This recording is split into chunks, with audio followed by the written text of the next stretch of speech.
Hello and welcome to the Coaching Podcast, Coaching for Success in Sport and Business.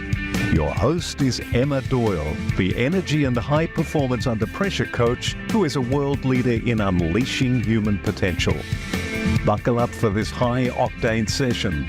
Let them have it, coach.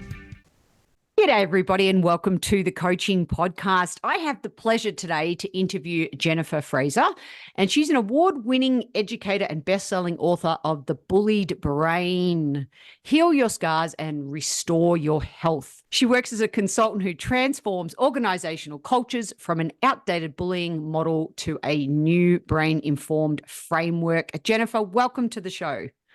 Thank you so much for having me, Emma.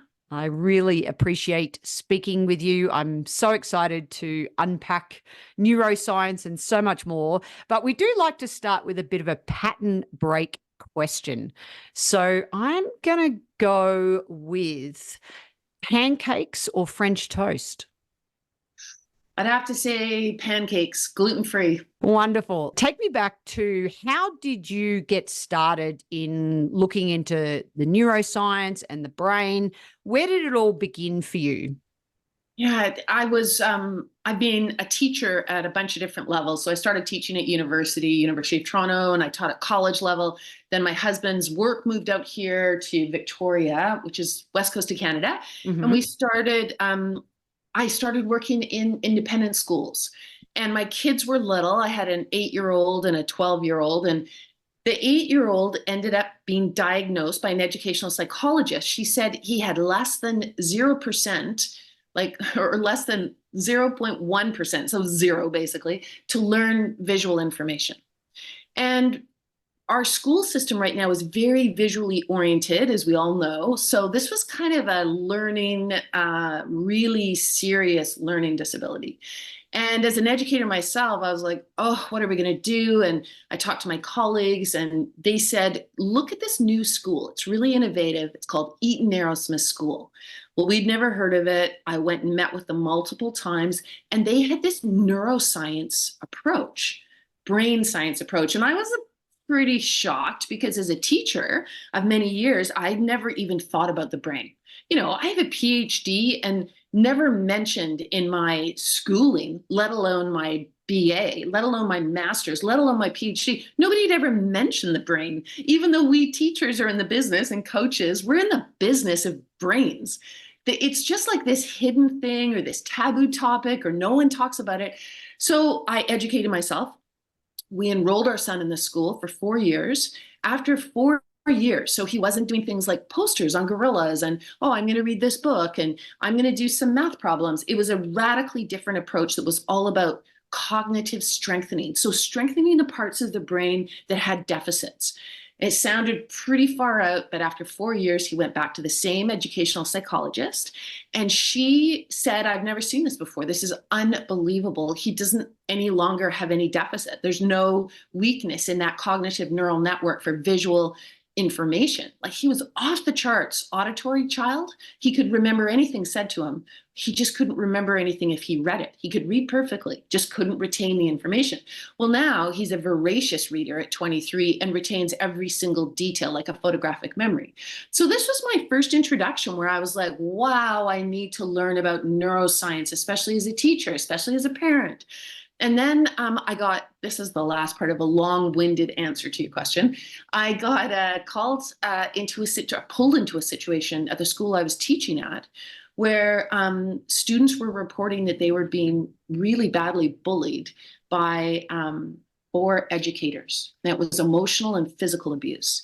And I started to, I am like goody two-shoes. I did everything by the book, took testimonies at the request of the headmaster and filled in forms and listened to students and handed the material over. And it took me a period of time before I realized that they were not going to protect the students. They were going to cover up, protect the reputation of the institution, and protect the perpetrators of the abuse. And so they kept trying to tell me that it wasn't a big deal what was happening, that I didn't need to worry about it. They called it old school coaching. And the old school coaching would really make you laugh if I could repeat it on the podcast, what was being said. It's so ugly and obscene. You don't even want to know. And so I went to the neuroscience. I'm like, well, what does the brain science say about all this? And that's where I learned that we have no idea as a society, as a culture. We're very far behind what the scientists know. Scientists have 20 years of research that says it is actually a really big deal when people emotionally bully and abuse other people, when they neglect them emotionally, when they use social relational techniques to hurt them, when they create smear campaigns and gossip about them. All of these forms that do not touch the body can do physical damage to the brain.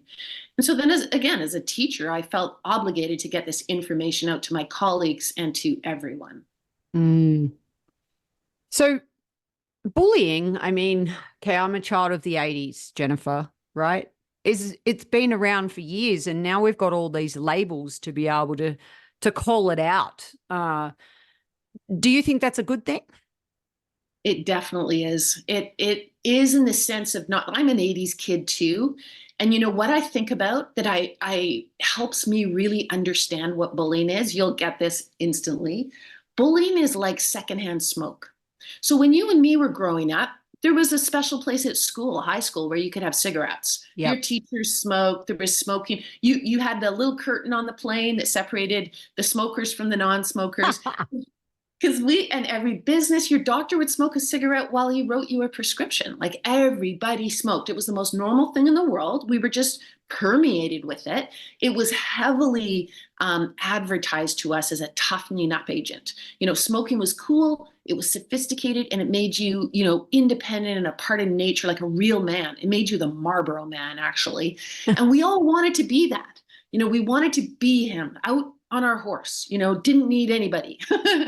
And, you know, in our lifetime, all of a sudden they went, oh gosh, guess what? It doesn't make you tough. Sorry. Small print is it actually makes you weak, and it can make you super sick, and it's correlated with cancer, and it's going to kill you. It's like, what? And so that we have lived through, you and me, we've lived through a scientific revolution already. And we know what it's like. We know that something can be sold to us like a false bill of goods that benefits a bunch of people, and it's actually incredibly poisonous. And now that's the same thing that bullying is. What's so interesting about bullying is it's essentially, from a brain point of view, it's a deficit in the brain. If you feel the impulse to go into work or into a sports situation or a school, whether you're a child or especially if you're an adult and you feel that impulse, is because you've got a cognitive, emotional, empathic, you've got deficits in your brain. You're unwell. You're really unwell. And it's not your fault. We don't talk about this kind of stuff in our society. We don't talk about the brain, let alone a brain that might be in trouble, a brain that might be hurting. We talk about bullying as if it's a sign of toughness. You know, the bully's a tough guy. He's going to toughen you up. He's doing it for your own good. Just like a parent that beats their child and says, I'm doing this for your own good. I'm going to make you tough. I'm going to keep you safe. You'll be a survivor because of me. This hurts me more than you. All that stuff, from a brain science point of view, is out of date. Well, thank you for sharing that, because I know even just the other week, one of my favorite questions to ask when I do a workshop is, tell me about that one coach that influenced you or had a really great impact on you. And quite often people say, I had a coach who was so tough on me and that made me stronger, or that made me more resilient, etc. Now, of course, we know that that is not always the case. And that is often sometimes that old school style of leading people, of course, is no longer the way of the future. But I'm curious to know, we've got all this education, and so far you've unpacked really what bullying is. So is it still happening today then? Is it still present? Yeah, it's absolutely rampant. It is, our society is soaked in it. I'll give you a difference between if I was working with those people in the workshop, I would get them to tell me in detail, how was the coach demanding? Because I'll tell you what I learned in taking testimonies from these athletes. So I sat down across from them independently and I took notes about everything they said. I typed them up. And this is like a court process that you use with children that are reporting abuse, sent it back to the teenager. They then said, yes, you got it right. This is accurate. I want it to be sent on, or yes, you got it right, but I don't want it to go on. It's my narrative. It's my trauma. It's my healing. It's private. So all of them wanted it to go on because they wanted to protect other athletes. And so it officially did go on to the administrator, the headmaster that makes the decision. Now, what they reported was nothing. This is the really fascinating thing about bullying. Bullying is not designed to help someone fulfill their potential. Bullying is designed to damage someone. It's designed to pump up the flagging brain, essentially, of the perpetrator. The perpetrator, they come to the table with massive issues, and none of them have anything to do with assisting a target in fulfillment. So the differences between what you're hearing about, would be my guess, is very demanding coaches. Demanding coaches want you to rise to the top.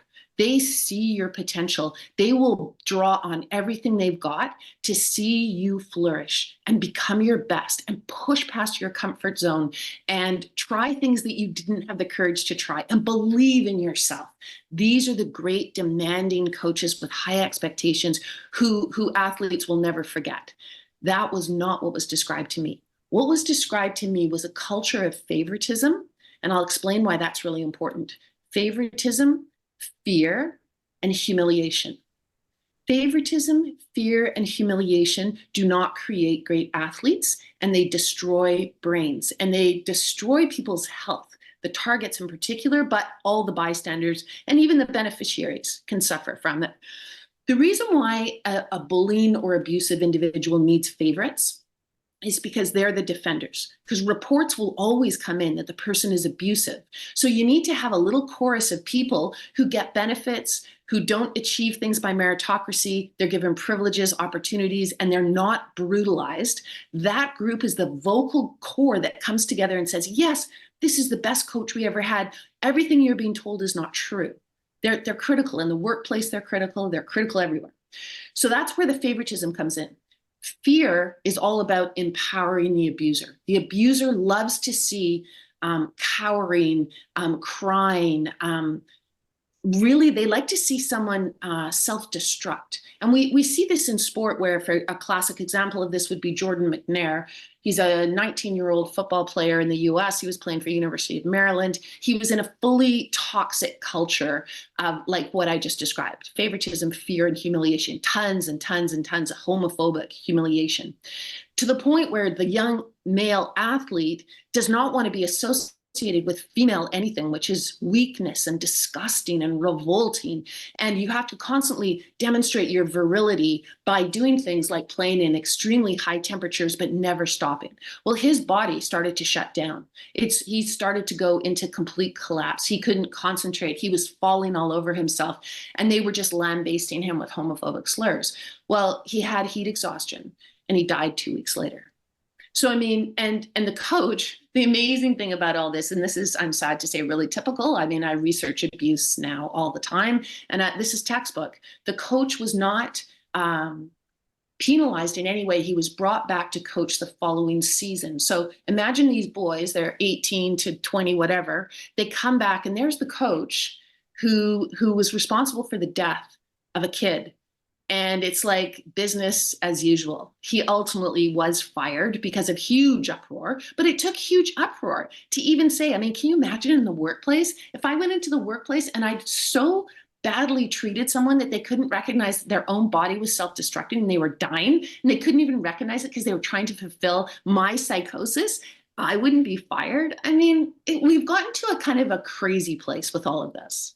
Well, okay. So let's talk about the actual brain then. So what is going on for these things to happen? And obviously, you know, we know that the brains are extremely vulnerable to bullying. So could you share, what did you actually discover? So a lot of things that we think about development are backwards. So for example, children's brains, up until the age of 12, 13, they're much more resilient than the 13 to 24-year-old brain. The 13 to 24-year-old brain, which looks like an adult, the kids look like adults in many cases. You can mistake, especially certain ones of them, for adults. They're not. Their brains are undergoing intensive development that make them very vulnerable to bullying. All forms of humiliation are incredibly damaging. And the reason being, it's evolution. So in the same way that they can't help their hormones changing their bodies and changing everything about them, at the same time, their brain is rapidly changing. And it's changing to push them to leave the family cave, go out into the world and discover a mate, essentially, and send their genes on to the next generation. They are driven to do that. And so the brain becomes reward seeking and risk taking and impulsive and highly emotional. And this is why teenagers and 20-somethings drive us all crazy. We're like, what are you thinking? Well, they're not thinking. They're being adolescent brain development people. They are highly emotional, highly impulsive, risk-taking, reward-seeking. So, and they are hypersensitive to their social standing and to their relationship to peers, because the peers are the new tribe, and they've got to somehow get a position in the new tribe. And evolution's making them do this in order to pass on their genes. This is why they're so susceptible. For example, when driving cars, you put another teenager in the car, all of a sudden they start to take more risks. They start to drive more dangerously. They start to take, do things to get rewards like peer approval. You add a second kid in there, even intensifies it more. And this is all documented in research. So thing number one is we protect our younger ones more as if they need it, but from a brain point of view, they don't. It is the 13 to 24s who are highly vulnerable. That's one thing. Second thing is, and this is reflected in our laws, we believe that physical harm is much more serious than emotional, psychological harm. From a brain point of view, that's not true. What neuroscientists know, and this is 20 years, it's peer reviewed, it's replicated, it's extensive, it has consensus built behind it. What they know is so let's imagine the coach again. The coach is using homophobic slurs and putting young men down with misogynistic homophobic slurs. That kind of demeaning conduct makes the brain suffer scars. They're neurological scars. So the coach doesn't ever touch the athlete. If the coach went up and punched the athlete in the face, the law would intervene instantly, very clear cut. We can see a bruise, the nose is broken, you're fired. But when it comes to the brain, because we can't see it with the naked eye, it's the same thing we were talking about with smoking. We couldn't see the tar, we couldn't see the blackening, we couldn't see the cancer, the tumors in the lungs until we used x-rays. X-rays showed us the truth of what was happening. Well, now brain scans show us the truth of what's going on in the brain. If you are demeaning, humiliating, mocking, ignoring even, like refusing feedback, don't meet the eyes of, don't invite the person to the important meeting where things are going to happen, you lie about them behind their back, all of those kinds of things show up as neurological scars on the brain, and they're visible on brain scans. So the brain scan is the new X-ray. It shows us what's going on in the brain, and it's really the future. It's where, if we want to be the best parents and best coaches and best leaders at work, we need to start learning what makes a brain flourish and what makes it suffer, because we all want high-performing brains. No, there's no coach or parent or leader that goes out in the morning and says, I'm going to hurt someone else's brain. They wake up and they feel a compulsion. They want to act in a certain way. They know it might be destructive. They have to hide it to a certain degree, but they can't help it. And that's because they're not ever taught about their own brain. And really, I honestly believe this is a big scientific revolution, just like smoking was. And we are at a tipping point. We can choose that path and have a huge competitive edge, or we can keep doing the outdated model, which just a quick glance at the news shows all of us that we're really not on a great path right now. We've got these brains that are firing and wiring in all these different directions in the 13 to 24 age bracket. What can coaches do during that time to help strengthen and fire in a new way that actually makes them more resilient and helps them make better choices? Absolutely. So the great news is there's a lot. There is a lot we can be doing. Thing number one for the brain, you know how we talk a lot about Maslow's hierarchy? I don't know if this is something that shows up in your work a lot, but everybody knows Maslow's hierarchy, and it says, on the base of the pyramid, you have to have food and shelter, and then you can go up to higher level needs. That's not true for the brain. We could say on Maslow's hierarchy that on the base of the pyramid for brain development and brain performance, like high performance and strength and doing the incredibly creative, good decision making, split decision making, all these kinds of things, we need connection. The brain absolutely cares about connection. So a coach that's connecting with his or her athletes is automatically laying a huge pyramid groundwork for all kinds of success. The other thing that the brain really needs is safety. The coach that creates a safe environment for athletes to make mistakes is helping that athlete learn, because the brain learns by making a mistake. It learns through failure. It doesn't learn by winning. Winning just becomes a rote, repetitive thing for a brain. It has to be constantly adapting and changing. It's hungry for learning. So instead of making a mistake a moment for humiliation, or a moment to shame the athlete or mock the athlete or punish the athlete, you did that, you're benched. That type of coaching is never going to get high performance, because the athlete is operating out of a place of fear, and fear makes the brain distracted. Any athlete, like, you can watch athletes playing, they make a mistake and they instantly look at the coach because they want to see if they're going to be or parent or a parent. Oh my goodness, yes. Or even another kid on the team. They look to see if that has been registered and it's going to be, result in shaming, right? When you watch high performance athletes who are exceptional, you see them, it's water off a duck's back.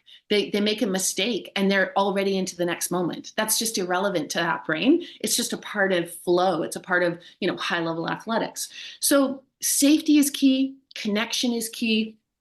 And having this understanding with your athletes that mistakes give tons of information, that mistakes is how the brain learns. And, there's famous examples of coaches who they grow talent through empathy. So instead of looking at all athletes as the same, as some kind of a blueprint that is meant to reflect the coach and the coach's belief system or whatever, the coach that's highly empathic, the talent whisperer, is constantly seeing the athlete as an individual, speaking to them on that level and noticing what they're doing right or wrong, and not praising anything other than, okay, I've noticed this, try tweaking this, I've got an idea. Why don't you tell me what you were thinking when you did that? Because I'm not quite understanding your thought process or whatever. I mean, if we approached athletics much more like that, much more curious and asking questions like, what was your brain doing in that moment when you did X? It's really good self-reflection for the athlete, and it's also giving tons of information to the coach, rather than just assuming, because I'm the coach, because I have the power, I know everything. You don't know your athletes right away. But one of the greatest examples of how we overlook brains, one of the best examples is Tom Brady. So to remind anyone who doesn't know who Tom Brady is, he's probably one of the world's greatest quarterbacks ever in football history. And one of the surprising things about Tom Brady was his career stretched into his 40s, which is unheard of. So here's a 40-something brain competing with 20-something brains and outperforming them. So there's a lot of questions we should be asking about that. So Tom Brady, he was drafted 199th. So all of the guys made assumptions. All the people recruiting and choosing, they made big assumptions about their athletes based on what they were seeing. Nobody looked at the athletes' brains. If they had looked at the athletes' brains, they would have gone, oh, this Tom Brady, he's pretty tall, he's pretty skinny, doesn't look like a quarterback, but my God, the guy's brain is off the charts. They would have seen that he had amazing working memory. Well, that's key if you need to memorize hundreds of football plays. He had incredible processing speed. Under extreme pressure, he could make a snap decision that was brilliant every time. He had amazing empathy. He was able not only to understand all his own teammates and what they were doing and thinking and intending, but he could also understand the opposition. So he could make very good decisions. I could go on and on and on about Tom Brady's brain. Nobody looked at it. So they made a big mistake when they chose him almost last. But what else did Tom Brady do? And this is really exciting.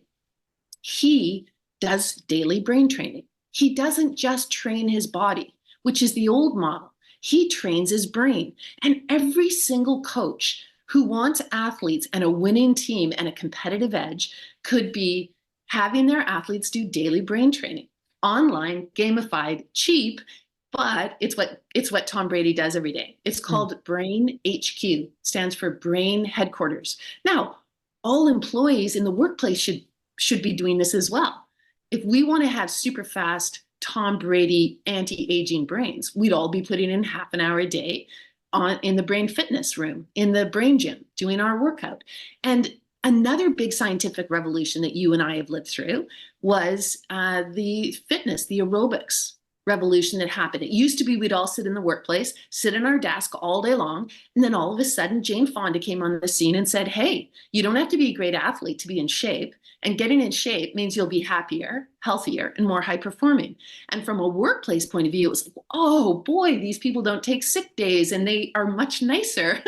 They're not nearly as stressed out. They look better and they're having fun. And so they started building gyms into corporations, and they gave you a gym pass so that as soon as you signed up, they encouraged you to get fit.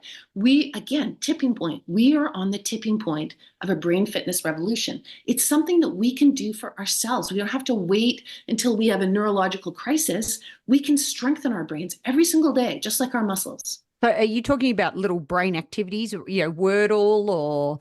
No. Okay, good. Go. Brain HQ is a program designed by neuroscientists. Right. And when I was researching my book, The Bullied Brain, I was looking for so if we've been bullied, we've been abused, and our brain is hurt, we've got neurological scars, what are we supposed to do about that? And I came across a bunch of different things we can be doing, evidence-based practices, but the best one was Brain HQ. Okay.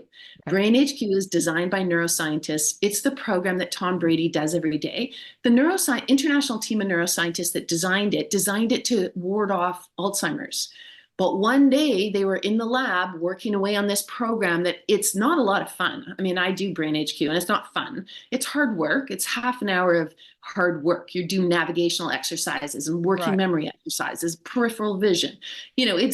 It's not fancy. It's not, good times like a video game. Not at all. It's like going to the gym for half an hour where you're like, do I really want to go? And then after you've gone, you're like, I'm so glad I did that. It's that same feeling. Right. But I ended up interviewing and talking to Dr. Michael Merzenich because he took my book on as a big project. As a passion project. He's sought after all over the world. He's one of the world's leading neuroscientists, but he believes so much that the bullying information has got to get out there. We have to change because we're hurting kids basically, and we're hurting each other and we don't even know it. And so he took the project on, and this is how I learned a lot more about, Tom Brady. The other major athlete that's come public that he uses this as a competitive advantage is Harry Kane, the soccer player, football player, in the UK. But there's other athletes, of course, that use it, but they won't tell because it gives them a competitive advantage. So can coaches layer it into their coaching, or is it has to be an off-court thing? For example, well, it's online, right? So okay. If the kids have access to phones, which they all do, I mean, they could build it into practice. I know coaches. I mean, the thing is, if a coach wanted to, they could have a dashboard where they see their athletes and they encourage their athletes. And they ask, the other information you get when you have a kid doing brain training or a 20-something doing brain training is if they suddenly fall off and they're doing really poorly and you can see it on the dashboard, like what? You'll find out that something's gone very wrong in their lives and their brain is offline. Their brain is afraid usually, and it's starting to work on other things. So it's highly distracted. So it can't do the exercises very well. It's a really good indicator, with young people that something's wrong. So it's you can start it at about 12 years old. Anyone younger, it's too hard. But 12 years old on, and it's just a game changer. I was thinking about the working memory stuff, even with patterns of play and things like that they can layer that in to complement or enhance the off-court brain gym work. Okay, so we hear connection, safety, learning from mistakes, empathy. Our holy grail question of coaching on the coaching podcast is in 1 to a maximum of 3 words. What do you think makes a great coach? Basically, a combination of knowledge, like expertise, empathy, that openness to theory of mind, and care. So I don't know if you hear this expression, but it's a classic one used in education, teaching, is your students don't care how much you know until they know how much you care. Yep. And it's absolutely. true. I mean, Yep. if coaches understood, if we all understood, I mean, there's so much pressure on coaches these days, but let's just say this for everyone. If we understood that hurt brains hurt, then we can have a medical response to them, not a moral response. So when a coach acts out, when a parent acts out, when a teacher acts out, that is the brain usually under extreme pressure. It's highly stressed out and it's in fight mode and it behaves in appalling ways. And for a regular brain, it's incredibly sorry. The healthy brain feels horrible when it loses its cool. Now, the brain that denies that it lost its cool, that covers up, that repeatedly does it, that does it day in, day out, that brain is truly in trouble. That's a mentally ill brain. But we're so uncomfortable in our society for kind of diagnosing and calling it out and saying what it is and admitting that it's actually massively infectious and it hurts other people and their brains in really serious ways. We just aren't there yet, even though the science is. For 20 years, the science has told us that. And for 20 years, we haven't integrated it into how we treat children or one another. You know, the expression thoughts that what is it? Wire together, fire together. But neural networks that fire together. So you and I are firing up our neural networks by having this conversation, and we're wiring into our minds while we do it how much we care about coaching and sport and business and how it can be better and what science tells us. We're firing that up. And because we're firing it up, we're wiring it in if we continue on this path. If we just did it this one random time, we're not firing it up enough times for it to really make a difference. Yep. So if we have roughly 65,000 thoughts a day and 80% of those are negative and 90% of what we thought about yesterday, we think about today, what's one practical thing that we could do just to short circuit that wiring and so we can get ourselves shifted into a better gear? 2 key things, and they're things you already know, and they're things that you probably already practice, as does a lot of your audience. But what I can bring to the table is the science behind it is massive. One of the best things you can do for your brain is aerobic exercise. And even better, aerobic exercise that connects you with other people. That's why sports are kind of the key to health. When you play sports in a joyful way, in a connecting way, in a competitive way, then you are having to use all of the machinery in your brain that's about thinking, right? Sports is a mental game. You're having to be strategic. You're having to fool people. You're having to, connect with people. It's fantastic. So aerobic exercise. So one of the things that puts our brains a lot at risk with this negative thinking you've just described, Emma, is this like these negative thoughts are tormenting to the brain. And the brain doesn't understand the difference between the past and the present and the future. It just, everything that we think about, the brain thinks is happening right now. So if I'm talking to you and I'm feeling extreme anxiety about this public speaking situation, my brain interprets that as a predator. And so it shoots cortisol, the stress hormone, up into my brain and body to help me fight or help me freeze or help me run away, flight. So we all know that. We know those stress responses. But the beauty of aerobic exercise is it lessens the cortisol and it replaces it with, it's called BDNF. It stands for brain derived neurotropic factor. And BDNF is like fertilizer for the brain. It helps the brain wire things in that matter. It helps the brain have neurogenesis or the birth of new brain cells. So every single time you exercise, and especially if you do it in the company of others, and especially if you do it in nature, you are doing wonders for your brain. You're strengthening it. You're making it more resilient, and you're making it a lot less tormented. Another thing that we can all do is mindfulness. Mindfulness, it's 3,000-year-old practice and from Eastern religions and philosophy. And the neuroscientists are like, yeah, they were right. It's really good for your brain. And so they've got lots of science on how when we get really good at calming our brain down, like what lots of people don't understand about mindfulness is when you do the slow breathing deep from your diaphragm, what you're doing is telling your brain that there isn't a predator, that you're completely safe. And when your brain is completely safe, non-stress mode, a parasympathetic nervous system mode, which is the neuroscientists call it rest and digest. And it's when you calm down, it's when you feel safe. And that's why you can be creative and thoughtful and relaxed, and your body and everything can go into homeostasis.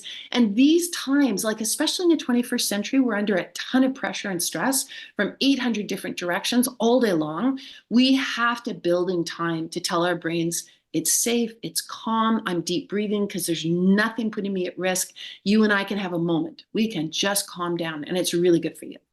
So thank you for those wonderful tips. I work with a couple of people that I'm coaching, and this expression of resilience fatigue is coming up, where they're so like not sick of it, but how many times do I need to bounce back and bounce back and bounce back? And obviously we see this also in the sporting world, especially with high performance players. So what's your take on, again, just one or two things that we can do if this is happening, and what's happening to the brain during that process?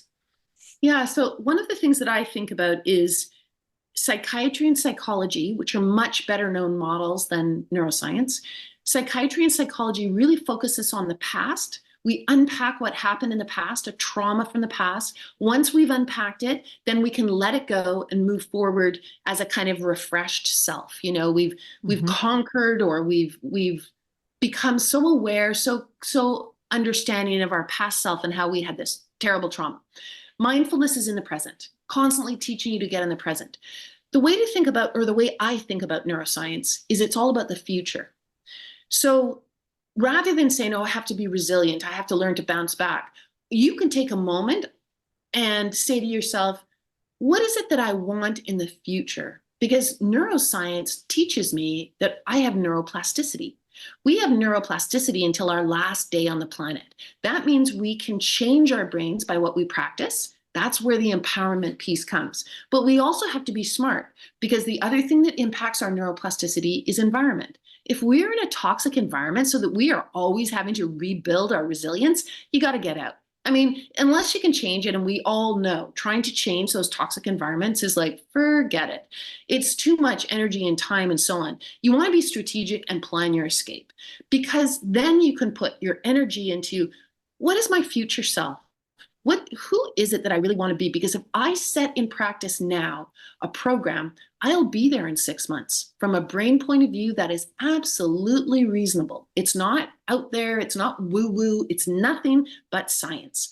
And so I think that it's that change in mentality where, you know, there's only so much we can do about what's going on in our environments. I mean, choose your places where you can make change, of course. Like, I'm an advocate, so I believe in that, but I also know it's damn hard. Yeah. And you have to put your own health and safety first. Yeah. So, I mean, you've sort of, my final question sort of alluded to it in that answer, but what disruptive idea do you have that would change the way or change the coaching landscape in 2030? So my disruptive idea is that we have to start looking at brains in the same way we look at knees and shoulders and ACL, etc. The brain can be rehabilitated. The brain is just like the rest of the body. It's organic. It is wired to repair and recover. It's just that we treat it as a moral phenomenon.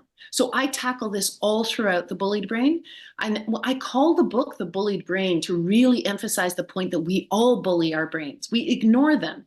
We act like they don't exist and they have no power and they're not worthy of our attention. That's one of the cruelest forms of bullying. And we do it to ourselves because our society raised us to ignore our brains. So all the people that start to wake up to, okay, just a second here.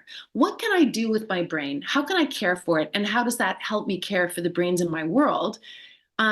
You're just setting yourself on the path to being a whole lot healthier, a whole lot happier, and much more high performing. Like, there's no reason not to. So my big disruptive thing is, let's start treating the brain and how the brain behaves as a medical issue, not a moral one. Of course it's moral. Like if you hurt someone else, that's a moral phenomenon.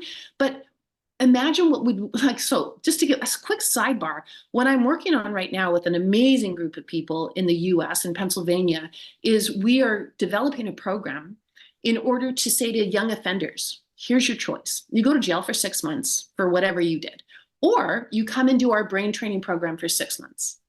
And we are ultimately going to train these young offenders who choose the brain training program to reinforce it till they teach it. And once they finish after 2 years and they teach it, they will be the new personal trainer, but they'll be a brain trainer. They'll go into schools and help teachers suffering burnout. They'll go to coaches and say, you know what, let's rehab this negative contact, this pattern you're in. It can be done. It's going to be hard work. There's no quick fixes with the brain. Just like you can't quick fix a broken arm, you can't see it's broken, you have to look on an x-ray. But once you see that it's broken, you put in, I'm gonna need a cast, I might need surgery, I might need pins. Professionals doing it, it's gonna get better. Same thing we need to do with our brains. You go and see that professional, the mental health professional. You get an EEG done to find out what's going wrong. And the fact that we don't do these things is really, we're out of date. Mm. Well, Jennifer, you're not very passionate about the topic. And I could speak to you at least for another 2 hours on it. It's so fascinating. I know we only just scratched the surface, so to speak. But please, everybody, check out the show notes to learn more. And of course, check out bulliedbrain.com for Jennifer's fantastic book. I know I'm going to get myself a copy. From evolution through to knowledge, empathy, care, safety, connection, and working on our working memory, our processing speed with empathy. Thank you so much for being on the Coaching Podcast. Thank you very much for having me. It was great to chat with you. And thank you, everybody, for listening and, of course, expanding our brains. The Coaching Podcast is sponsored by Transition Coach for Athletes, a global coaching, mentoring, and US college sporting scholarship placement service. The service helps athletes navigate the often challenging world of choosing your best college fit while maximizing sports performance. Visit www.transitioncoachforathletes.com. If you enjoyed this episode, please leave a rating review on your podcast listening device. And don't forget to tell a fellow coach about the show. The ball is in your court to take action and enjoy your coaching.